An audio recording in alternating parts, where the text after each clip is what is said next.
Himachal Pradesh high court ने मंदिरों को दान की गई धनराशि का दुरुपयोग रोकने के लिए महत्वपूर्ण दिशा निर्देश जारी किए हैं। हाई कोर्ट ने एक जनहित याचिका पर फैसला सुनाते हुए कहा है कि मंदिरों को मिलने वाले दान का अन्यथा उद्देश्यों के लिए उपयोग रोकने के लिए रेगुलेट करना आवश्यक हो गया है। हाई कोर्ट ने बताया है कि मंदिरों में आने वाली दान की राशि किस चीज पर खर्च की जाएगी और किस चीज पर खर्च नहीं की जा सकती। नमस्कार, मैं हूं माला दीक्षित और आप देख रहे हैं जजमेंट समझिए माला दीक्षित से। हिमाचल प्रदेश हाई कोर्ट के इसी ऐतिहासिक फैसले पर आज मैं आपके साथ चर्चा करूंगी। हाई कोर्ट ने इस फैसले में हिंदू धर्म के इतिहास को ध्यान में रखते हुए व्यापक दिशा निर्देश जारी किए हैं और बताया है कि मंदिरों को मिलने वाली जो दान की राशि है, चढ़ावा आदि है, उस धन का उपयोग किन कामों में किया जा सकता है और किन कामों में नहीं किया जा सकता है, यानी उसको प्रतिबंधित कर दिया हाई कोर्ट ने। ये फैसला बहुत ही महत्वपूर्ण है और शायद ये कहा जाए कि आज तक किसी हाई कोर्ट से या सुप्रीम कोर्ट से इस तरह का फैसला नहीं आया होगा जिसमें ये तय कर दिया जाए कि मंदिरों में जो राशि चढ़ाई जा रही है, जो दान दिया जाता है, उस राशि का उपयोग कैसे किया जाएगा। ये बहुत ही विस्तृत फैसला दिया है हाई कोर्ट ने और हाई कोर्ट का ये फैसला जो है वो 38 पेजों का है। इसमें अगर आप पॉइंट वाइज जाएंगे तो 31 तो पॉइंट ये हैं कि किस पर ये धन खर्च किया जाएगा। उसके बाद 10-12 पॉइंट बिंदुवार ये बताए गए हैं कि किस पर ये धन खर्च नहीं किया जाएगा। इसके अलावा ऑडिट के लिए और क्या पर्सनल जिम्मेदारी है, सारे पहलुओं पर हाई कोर्ट ने मत दिया है और अपनी राय दी है और आदेश दिया है। तो आज मैं इसी पर आपके साथ चर्चा करूंगी क्योंकि मंदिरों पर आने वाला ये बहुत महत्वपूर्ण फैसला है। तो मंदिरों के बारे में यह महत्वपूर्ण फैसला हिमाचल प्रदेश हाई कोर्ट के न्यायाधीश विवेक सिंह ठाकुर और न्यायाधीश राकेश कैंथला की खंडपीठ ने 10 अक्टूबर 2025 को दिया है। हाई कोर्ट ने यह आदेश कश्मीर चंद शांड्याल की याचिका पर दिया है। इस याचिका में हिंदू सार्वजनिक धार्मिक संस्थान और धर्मार्थ निधि अधिनियम 1984 का कड़ाई से अनुपालन सुनिश्चित करने का निर्देश मांगा गया था।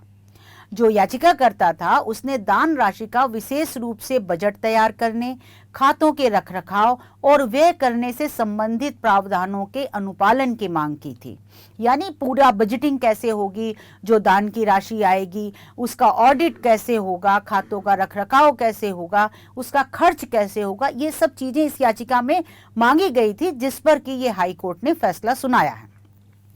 तो हाई कोर्ट ने दान राशि का उपयोग किन किन चीजों में किया जाएगा वो निर्देश जो दिए हैं, आदेश दिए हैं, उसमें कहा है कि दान राशि का उपयोग वेदों एवं योग की शिक्षा, अध्ययन, यानी वेद और योग की शिक्षा और अध्ययन और प्रचार के लिए बुनियादी ढांचा तैयार करना और ऐसी संस्थाओं को वित्तीय सहायता प्रदान करने, अन्य मंदिरों के रखरखाव, वित्तीय सहायता और सवेतन पुजारी, यानी पुजारियों को वेतन भी इसी से होगा, अर्चक आदि को जो वेतन दिया जाएगा वो भी इसी से दिया जाएगा, ऐसा हाई कोर्ट ने आदेश दिया है। इतना ही नहीं, हाई कोर्ट ने ये भी कहा है कि किसी भी प्रकार के भेदभाव और अस्पष्टता यानी छुआछूत को मिटाने के कामों में भी इस धन का उपयोग किया जाएगा। अंतरजातीय विवाह को बढ़ावा देने के लिए इस राशि का उपयोग किया जाएगा। हाई कोर्ट ने कहा है कि वेदों, उपनिषदों, ब्राह्मणों, अरण्यकों और अन्य व्याख्यात्मक ग्रंथों की शिक्षा प्रदान करने के लिए, यानी वेद, उपनिषद और जो हिंदू ग्रंथ हैं या ब्राह्मणों को और प्रशिक्षित किया जाता है, जो और व्याख्यात्मक ग्रंथ हैं, उनकी शिक्षा प्रदान करने पर भी इस राशि को खर्च किया जा सकता है।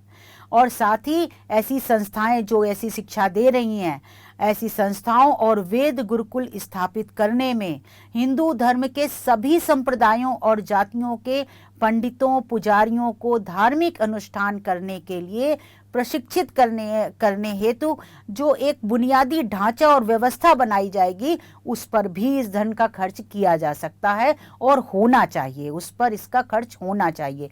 ये वो कैटेगरी मैं आपको बता रही हूँ जो हाई कोर्ट ने कही है जिस पर यह पैसा खर्च किया जाएगा, जो मंदिरों को दान की राशि होती है।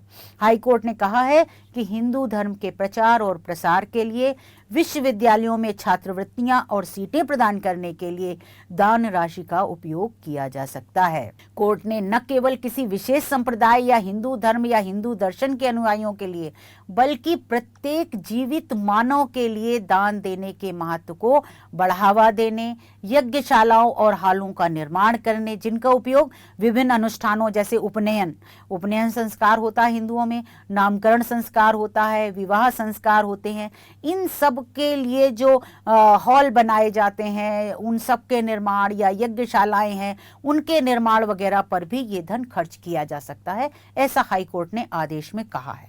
हाईकोर्ट ने कहा है कि नेत्र शिविर, रक्तदान शिविर आदि आयोजित करने, यानी लोगों की जो सेहत से संबंधित शिविर है जो मंदिर के उस पर आयोजित किए जाएंगे, उन पर भी ये राशि खर्च की जा सकती है।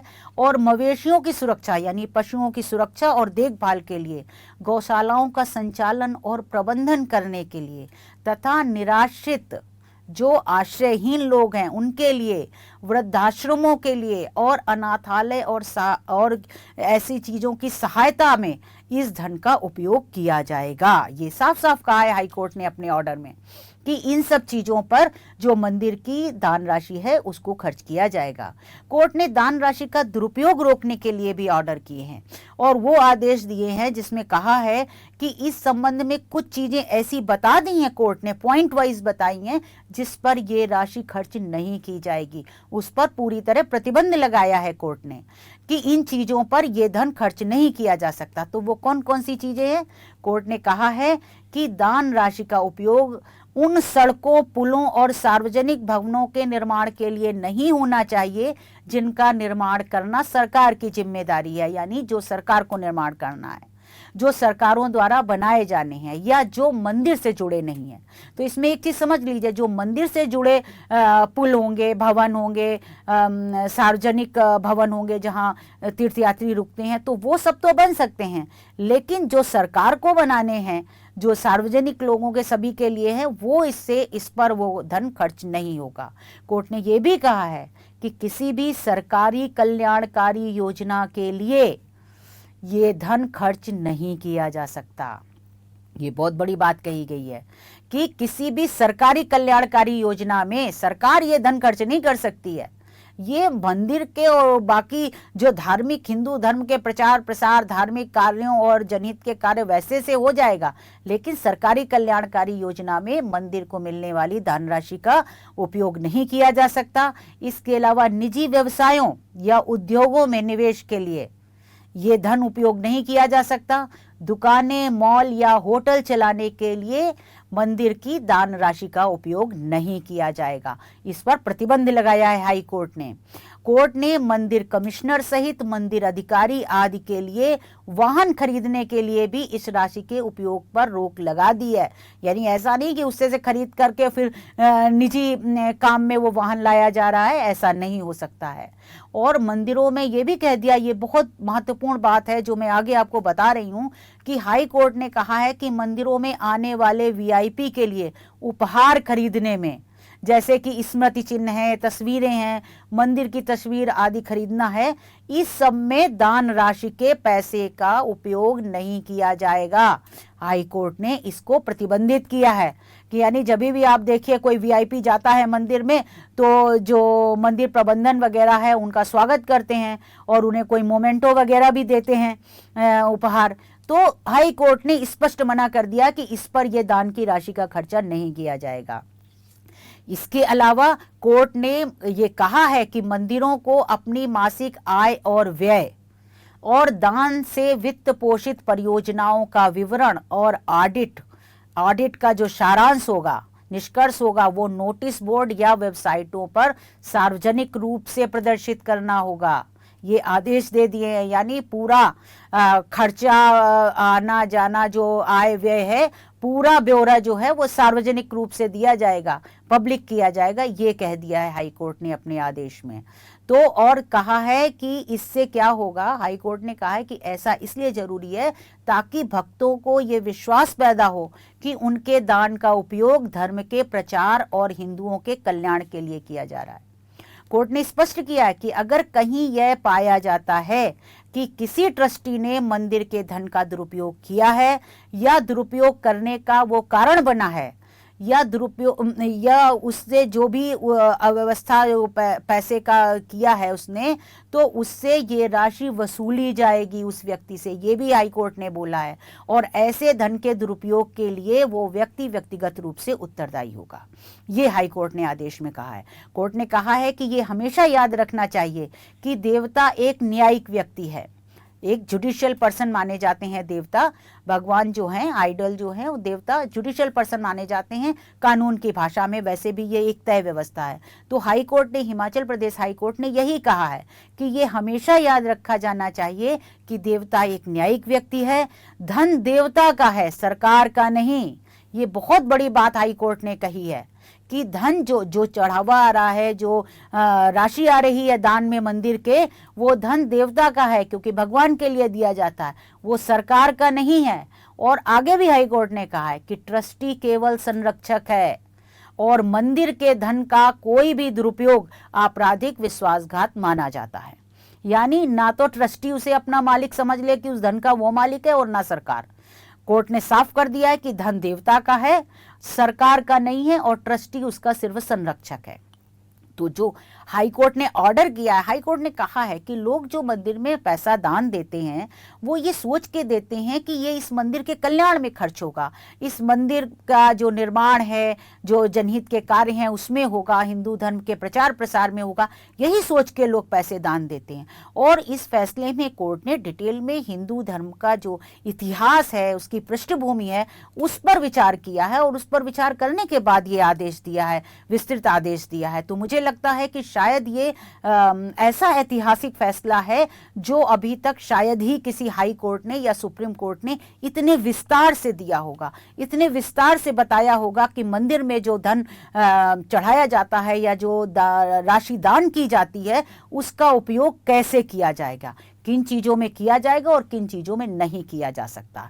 और सरकार को भी हद बता दी है कि सरकार इसे अपने कामों में खर्च नहीं कर सकती है। ये जजमेंट इसलिए भी बहुत महत्वपूर्ण है कि सुप्रीम कोर्ट में भी बहुत सी याचिकाएं लंबित है जिसमें इस बात पर ऐतराज उठाया गया है कि मंदिर का जो धन है, जो चढ़ावा है, वो सरकार उस पर जो है यूज़ कर लेती अपने में, उसको रोका जाए।